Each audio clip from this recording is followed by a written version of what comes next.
Il était une fois une mère porc et ses 3 porcelets. 3 frères ont la même taille. Ronds, roses, avec les mêmes queues drôles. Tout l'été, les cochons jouaient dans l'herbe verte, se prélassaient au soleil, se prélassaient dans les flaques d'eau. Mais l'automne est arrivé. Un jour, ma mère a dit qu'il était temps pour eux de penser à l'hiver. Elle leur a demandé de construire une grande maison. Le jeune frère a dit que l'hiver était encore loin. Le frère du milieu a dit qu'il construirait sa propre maison en cas de besoin. Et le frère aîné a décidé de construire la maison lui-même. Les frères cadets et intermédiaires n'ont fait que jouer à leur jeu. Il faisait de plus en plus froid chaque jour. Le jeune frère a décidé de construire une maison en paille. Le frère du milieu pensait qu'il ferait très froid dans la maison au toit de chaume en hiver. Il a décidé de construire une maison à partir de brindilles et de brindilles. Le soir, leur logement était prêt. Ils étaient très fiers d'eux-mêmes et ne pouvaient pas se lasser de leur bâtiment. Maintenant, ils étaient libres et pouvaient faire ce qu'ils voulaient. Ils ont décidé d'aller voir leur frère aîné et de voir quel genre de maison il s'était construit. Le frère aîné était occupé à construire. Il a appliqué des pierres, malaxé de l'argile et s'est lentement construit une maison fiable et durable. Les jeunes frères ont trouvé leur frère aîné au travail. Ils étaient très surpris du genre de forteresse qu'il construisait. Le frère aîné a continué calmement à travailler. Les frères cadets et intermédiaires ont commencé à plaisanter et à rire de sa maison. Ils étaient tellement amusés que leurs cris résonnaient loin à travers la pelouse. Le frère aîné a demandé à se taire, car le loup pouvait les entendre. Les frères cadets et intermédiaires étaient encore plus amusés. Ils ont décidé que le frère aîné n'était qu'un lâche. Et les 2 braves frères sont allés se promener.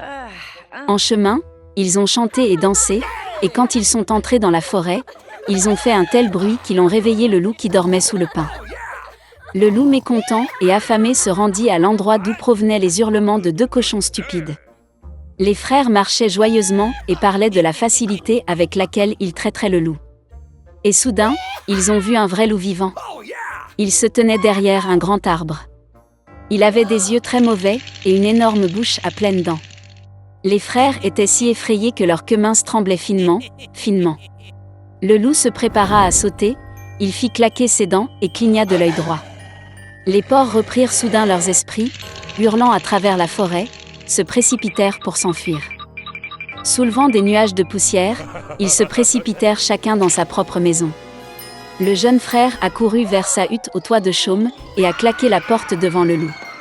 Le loup grogna et demanda d'ouvrir la porte. Le jeune frère, par peur, ne put prononcer un mot. Puis le loup a commencé à souffler. Le toit léger s'est instantanément envolé de la hutte au toit de chaume. Le loup prit une profonde inspiration et souffla une seconde fois, et la maison en chaume vola dans toutes les directions. Le loup était ravi, claqua des dents et se jeta sur son jeune frère. Mais le cochon esquiva habilement et courut. Il a couru à la maison du frère du milieu. Les frères réussirent à s'enfermer et se regardèrent avec consternation. Le loup s'est fâché et a commencé à souffler. La maison est légèrement de travers. Le loup a soufflé une seconde, puis une 3e, puis une 4e fois. Mais la maison était toujours debout. Le loup prit une profonde inspiration et souffla pour la 5e fois. La maison a tremblé et s'est effondrée. Une seule porte resta quelque temps au milieu des ruines. Dans l'horreur, les porcelets se sont précipités vers la maison de leur frère aîné. Le loup a couru après eux. Il était sûr que cette fois les porcs ne le fuiraient pas. Les porcelets se sont rapidement précipités devant le grand pommier sans même le heurter. Et le loup n'a pas eu le temps de se retourner et a heurté le pommier, qui le recouvrait de pommes. Une pomme dure le frappa entre les yeux. Une grosse bosse sauta sur le front du loup. À ce moment-là, les frères cadets et intermédiaires ont réussi à pénétrer dans la maison du frère aîné et à verrouiller la porte. Le loup courut vers la porte, grogna et demanda d'ouvrir la porte. Les jeunes frères avaient très peur et ne pouvaient rien dire en retour. Et le frère aîné savait que lui et ses frères n'avaient rien à craindre dans une maison en pierre solide. Puis le loup a aspiré plus d'air et a soufflé dès qu'il a pu. Mais peu importe combien il a soufflé, pas une seule pierre n'a bougé. Et puis il a levé les yeux, et a remarqué une grande et large cheminée sur le toit. Il monta prudemment sur le toit, et commença à descendre le tuyau. Les cochons ont entendu un bruissement. Le frère aîné a immédiatement deviné quel était le problème. Il se précipita rapidement vers le chaudron, dans lequel l'eau bouillait, et en arracha le couvercle. Le loup descendit la pipe et tomba directement dans le chaudron. Ses yeux s'agrandirent sur son front. Le loup échaudé s'envola, avec un rugissement sauvage, et se précipita dans la forêt. Et les 3 petits cochons se sont occupés de lui, et étaient heureux d'avoir si habilement enseigné une leçon aux méchants voleurs. Dès lors, les frères et leur mère ont commencé à vivre ensemble, sous un même toit. Dans la partie la plus profonde de la mer se trouvait le palais du roi de la mer. Et il avait 6 filles. Ils ont joué dans le jardin toute la journée. Contrairement aux autres princesses, la plus jeune était calme et maussade. Et son nom était la petite sirène. Surtout, elle adorait écouter des histoires sur le monde des gens. Traditionnellement, une sirène ne pouvait remonter à la surface que pour la première fois à son 16e anniversaire. Et maintenant, il est temps de voir la terre et la plus jeune princesse. Elle a fait surface près du navire, chantant et musique venant du pont. C'était la première fois que la princesse voyait le navire. Dans la cabine du navire, la petite sirène remarqua un beau prince. Pendant longtemps, elle ne put le quitter des yeux. Soudain, une violente tempête a éclaté en mer. Le navire du prince a heurté un rocher et s'est brisé en morceaux. Dans l'obscurité totale, la foudre a éclaté et la petite sirène a vu le prince tomber dans la mer. Elle l'a sauvé en le ramenant à terre. Bientôt, le prince a été retrouvé par une fille qui passait. Quand il s'est réveillé, il lui a souri et l'a remercié de l'avoir sauvé. La petite sirène est devenue triste que le prince ne sache même pas son existence. Elle a plongé dans l'eau et a nagé. D'après les histoires de son père sur les gens, la petite sirène savait qu'il considérait la queue de poisson des sirènes comme laide. Par conséquent, pour plaire à une personne, il fallait acquérir 2 jambes. Le lendemain, la petite sirène est allée voir la sorcière des mers. La sorcière accepta de lui faire une potion qui transformerait la queue de poisson en une paire de jambes minces. La démarche de la princesse serait gracieuse, mais chaque pas qu'elle ferait lui apporterait une douleur insupportable.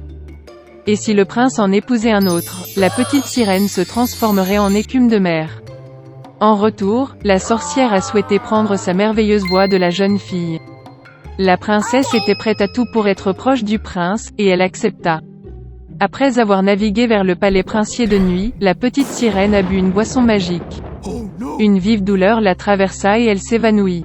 Se réveillant dans l'après-midi, la jeune fille a vu le prince devant elle, et baissant les yeux, a trouvé 2 pattes au lieu d'une queue de poisson. Le prince a essayé de savoir qui elle était et comment elle est arrivée ici, mais la petite sirène ne pouvait pas parler. Malgré sa démarche aérienne et sa belle danse, elle ressentait une douleur terrible dans ses jambes. Le prince s'attacha de plus en plus à la petite sirène, mais la traita toujours comme une petite fille douce. Il ne lui est jamais venu à l'esprit de faire d'elle sa femme. Une fois que le prince a admis que son cœur est occupé par celui qui l'a sauvé il y a longtemps sur le rivage, ils vont se marier. La petite sirène était très bouleversée, mais ne pouvait pas lui dire la vérité. Au moment du mariage, le prince a invité la petite sirène à accompagner les jeunes mariés en voyage de noces. Une luxueuse tente lune de miel est étalée sur le pont du navire. La petite sirène avait une dernière soirée pour être avec celui pour qui elle avait quitté sa maison, donné sa voix merveilleuse et enduré des tourments sans fin chaque jour. Mais il ne les a même pas remarqués. Quand le silence tomba sur le bateau, la petite sirène s'assit sur le pont et attendit les premiers rayons du soleil. Soudain, près du navire, elle remarqua ses sœurs. Ils ont demandé en larmes à la sorcière d'aider à sauver la princesse de la mort. La sorcière leur a donné un couteau tranchant, avec lequel la petite sirène devait percer le cœur du prince. Une goutte de son sang transformerait ses jambes en queue et elle pourrait retourner à la mer. La petite sirène a regardé dans la tente et y a vu un couple amoureux endormi. Elle n'a pas trouvé la force de prendre la vie du prince et a jeté le poignard dans la mer. De chagrin, la petite sirène se jeta à l'eau. Mais la gentillesse de la princesse a fait fondre le cœur de la méchante sorcière. La sorcière a annulé son sort et la petite sirène avait à nouveau une queue de poisson au lieu de jambes humaines.